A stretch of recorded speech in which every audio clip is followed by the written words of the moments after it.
Good afternoon, everyone. Welcome to today's webinar. My name is Ayodele. I'm an energy law and policy enthusiast. Some say I'm a specialist. I'm also a member of the board of ReEnergy Africa, and we welcome everyone to today's webinar. Today, the theme of today's webinar is Gender and Renewable Energy, making sustainable energy more inclusive and diverse in Africa. Well, the panel is more inclusive than the term inclusive itself. And you'd find out that we've got very interesting people making up the panel.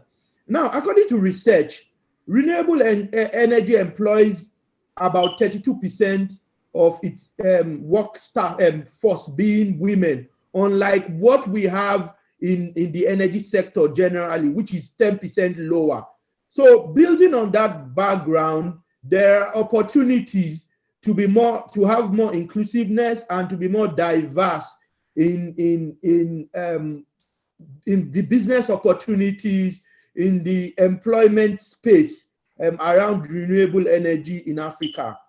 And because we've got an interesting group of people and a more interesting moderator, I think I'll just hand over to Jamila, who would be moderating today's session. Jamila, please take over. Thank you. Thank you very much, Dr. Ayodele. It's a pleasure to welcome everyone here today for today's webinar. Do you feel the energy, everyone? Because we have been waiting for you. ReEnergy Africa, in collaboration with Credit Registry and Lex 360 Advisory, welcomes you to this third annual webinar, which is titled and themed Gender and Renewable Energy, Making Sustainable Energy More Inclusive and Diverse in Africa. I am Jamila Sharif Ayedin, the MD and CEO of Credit Registry, and I am happy and delighted to be your moderator today. We have speaker Joanna Osawe. She is president and CEO of WIRE, and I love that acronym. It's for Women in Renewable Energy.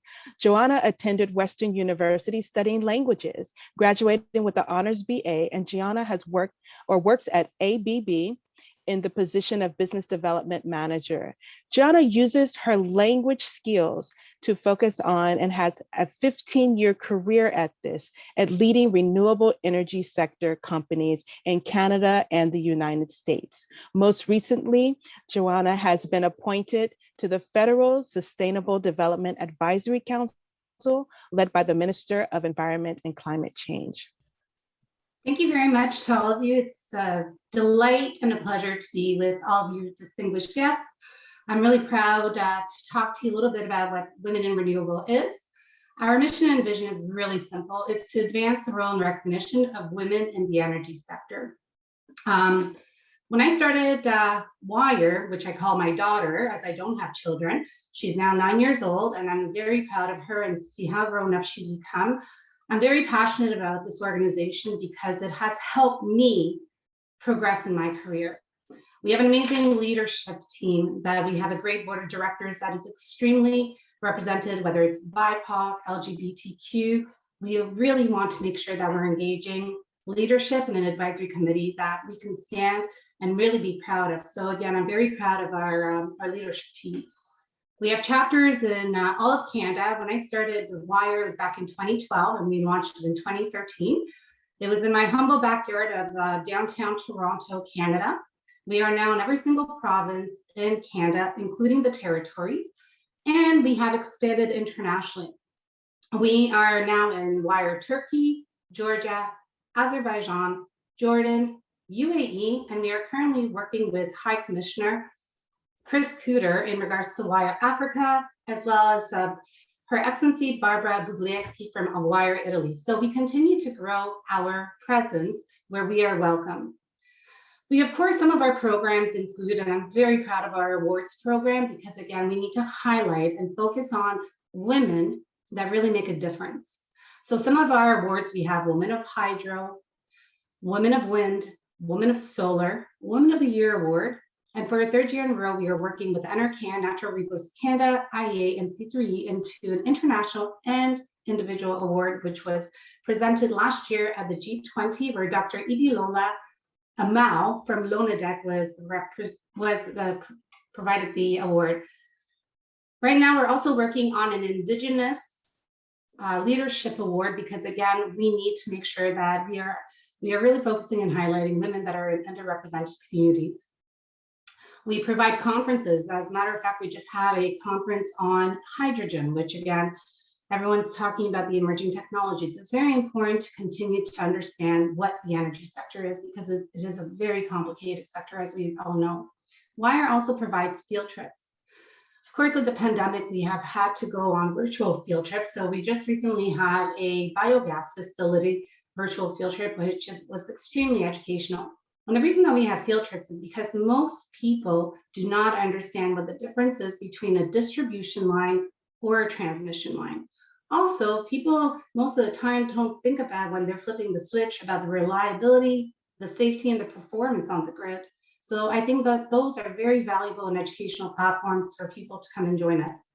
We offer speed mentoring. This is typically done at conferences. However, again, conferences are now being on virtual, so we have adapted to that method.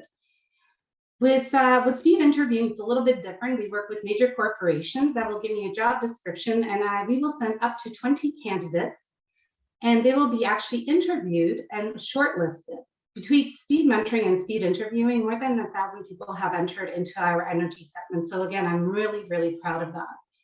We provide spotlights or blogs on champions, men, female, and all that are really making a significance. You know, it's not about segregating the sexes. It's actually having each other's support.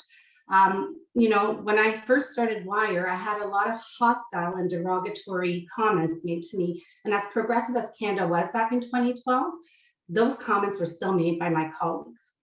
You know, whether they needed to wear a skirt or a wig to join WIRE. People were angry that I was actually, you know, having a women's group. I was called offensive names such as a feminist, where I'm very proud of that. Moving on, as well as we continue to grow WIRE, we also develop more further programs. We recently just launched a survey in regards to seeing what our WIRE family would like. We are now moved on to webinar platforms.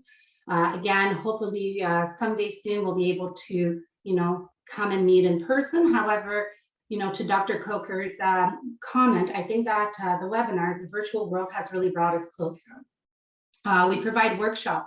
We just did a workshop on the financial literacy in the energy sector. We are non-for-profit and we are volunteer run. We also started WIRE student chapters here in Canada, and we're going to grow them out as we continue to grow internationally.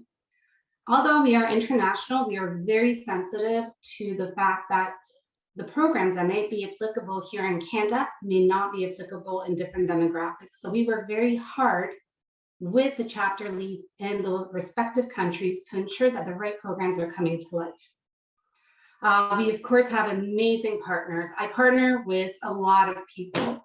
When I come to partnerships, I'm very proud of that, because again, not only do I have government partners, we work with the G7 member states, of course, with Natural Resources Canada. We also have international industry partners, because again, as we continue to grow internationally, we want to make sure that we are partnering with the right vision and mission to really move the dial.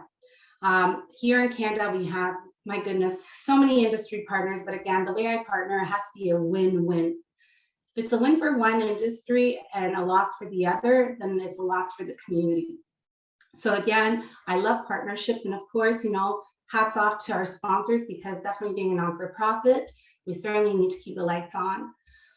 We do offer bursaries and bursaries, and those are actually for conferences, because again, I remember when I was a student, I was not able to partake in these expensive opportunities. Whereas now the students are able to attend and really mingle and aggregate market intelligence, get to meet other executives, be with decision makers, volunteer at the WIRE booth. So as we continue to grow WIRE in our programming, you know, a big hats off to all of you, because you are very inspirational.